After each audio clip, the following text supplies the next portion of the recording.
Iblis, suatu hal yang udah gak asing di telinga kita. Apalagi di seluruh dunia ceritanya ini bak legenda yang gak pernah usai cuy. Mulai dari zaman dulu sampai sekarang, selalu aja kalau ada hal yang nyeleneh dan gak masuk akal dikaitkan dengan iblis cuy. Kayak contohnya kemampuan temen lu yang bisa ngilang-ngilang saat lu tagih utangnya cuy. Atau mungkin bisa disebut setan kali ya.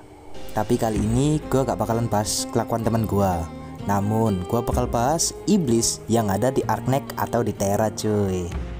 Iblis di Arknek nih gue bagi jadi dua kategori ya. Yang pertama, ras yang terinspirasi dari iblis yang ada di legenda-legenda. Dan satu lagi ras yang benar-benar disebut iblis dalam ceritanya. Oke, tanpa basa-basi lagi kita bahas saja ke kategori yang pertama, yaitu Sarkas. Sarkas adalah ras manusia yang berbentuk menyerupai legenda-legenda hantu, urban legend, ataupun bisa dibilang iblis lah. Dan dalam cerita Arknek, Sarkas ini sebenarnya pribumi dari planet Terra cuy. Mereka tuh sudah ada bahkan sebelum para manusia-manusia berwujud binatang itu muncul di planet Terra. Sayangnya, walaupun mereka ras pertama yang ada di Terra, justru mereka lah yang sering dirasisin. Apalagi sama si Tordivo nih, rasis banget becir skillnya. Karena para Sarkas nih dikucilkan oleh warga Terra lainnya, mereka nih akhirnya kebanyakan tinggal di kastel. Yang kalau di dunia nyata tuh. Tapi ini Israel zaman dulu ya, bukan Israel yang sekarang cuy. Secara umum bentukan para Sarkas nih kayak iblis cuy. Punya tanduk, terus mukanya kelihatan garang. Namun Sarkas juga punya supres seperti vampir, wendigo, sama gargoyle. Namun dari semua supras para Sarkas, ada satu supras yang bener-bener beda banget cuy, yaitu Sancta. Saking bedanya Sancta dan Sarkas, mereka nih udah bisa dibilang ras sendiri cuy. Dan sejak lama mereka nih udah bermusuhan sama ras Sarkas. Sebenarnya masih banyak hal yang bisa gua bahas dari Sarkas ya. Mulai dari sejarahnya, terus detail-detail dari setiap jenis suprasnya, dan masih banyak hal lagi. Tapi bakal panjang banget nih videonya kalau misalkan gua jadiin satu cuy di sini. Jadi gua bakal pisah videonya untuk video berikutnya. Dan kalau kalian mau cepat komen, aku mau Sarkas. Oke, karena Sarkas sudah selesai kita bahas, langsung aja kita bahas ke kategori yang kedua, yaitu Collapsals. Beberapa bagian dari Terra menyebut mereka dengan nama Demon. Dimanapun mereka berada, mereka selalu membawa malapetaka. Hawa keberadaan mereka saja bisa membunuh segala sesuatu yang ada di sekitarnya.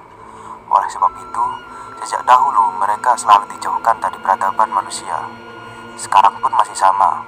Di Ursus, pasukan Wendigo dikerahkan untuk menghadang mereka. Tian, pasukan Tianxi, dan kota Yumen seutuhnya dibuat hanya untuk memukul mundur sebaran para kolapsal. Dan di Sami, para Snow Priest dan Cyclops menggunakan arts mereka untuk menangkal kolapsal yang muncul dari portal Infinity Icefield. Meskipun asal dan tujuan dari kolapsal masih misterius, namun beberapa peneliti dari Columbia berhasil menemukan informasi pada perjalanan mereka di Sami. Salah satu informasi dari hasil penelitian mereka menyatakan bahwa kolapsal tidak dapat dilihat oleh lensa kamera dikarenakan wujud mereka yang menyerap cahaya. Selain itu, kolapsal juga bisa mengambil alih jasad dari makhluk hidup yang mati di sekitar mereka dan bahkan membuat replika menyerupai tubuh manusia. Tanda-tanda kemunculan kolapsals adalah sebagai berikut. 1. Munculnya asap atau salju berwarna hitam pekat. 2. Mulai mempertanyakan kebenaran. 3. Menemukan benda asing menyerupai tangan manusia. 4. Melihat manusia dengan wujud gelap dengan cahaya yang aneh di matanya. Jika 4 hal ini terjadi, segeralah lari ke arah yang berbeda. Hehehe, sorry coy, tadi itu pure eksperimental. Soalnya kolapsal nih vibe-nya analog horror banget coy. Jadinya gue gak bisa menahan diri buat ngebuat itu. Sebagaimana mestinya, kalau ada kekuatan yang besar, pasti ada orang lain yang mau mendapatkannya. Dan di Arknek ini pun juga sama cuy. Pasti ada orang yang ingin menggunakan kekuatan dari kolapsal. Seperti contohnya Emperor Blade. sekelompok pasukan khusus yang langsung berada di bawah perintah dari Emperor of Ursus. Bisa dibilang mereka nih bioweapon loyalis dari Ursus cuy, yang ditenagai oleh kekuatan Collapsals dari bagian tubuh Collapsals yang ditanamkan di armor mereka. Mereka nih terbukti kuat banget cuy, dan mau ngelakuin apapun yang diperintahkan oleh Ursus. Bahkan ada satu Emperor Blade yang bela-belain ke Victoria jalan kaki cuman buat cari si Kalsit. Salah satu bukti kekuatan dari Emperor Blade yang lainnya adalah mereka pernah hampir ngebantai Reunion di masa lampau cuy. Tapi untungnya ada si Patriot, jadinya mereka kabur. Kekuatan dari Collapsal nih bikin Emperor Blade OP banget cuy. Bahkan di gameplaynya aja si Surti pun kalah loh. Tapi Collapsal nih juga jadi pedang bermata dua bagi para Emperor Blade ya cuy. Karena menurut informasi dari si Fossil, ternyata jikalau energi Collapsal yang ada di armor mereka bocor, mereka bakalan meledak. Dan dari ledakan itu nyisain asap hitam yang bisa membunuh segala makhluk hidup di sekitarnya cuy.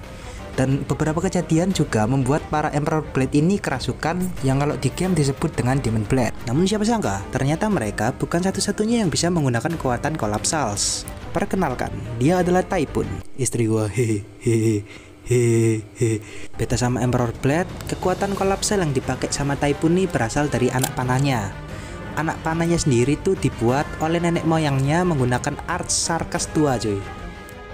Dan mungkin karena anak panah ini juga alasan kenapa Typhoon jadi bener-bener kuat cuy. Ya walaupun gua tahu sih gimana caranya biar dia jadi lebih kuat, tapi ya harus latihan dulu.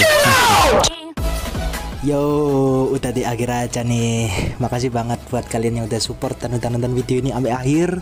Dan sorry banget kalau videonya agak pendek dan joknya agak ampas. Tapi gue bener-bener bahagia banget sama hasilnya. Dan gue berhasil eksperimen. Oke, untuk video selanjutnya gue bakal bahas ras-ras sarkas. Biar kalian gak ketinggalan, gue saranin kalian untuk subscribe. Bye-bye.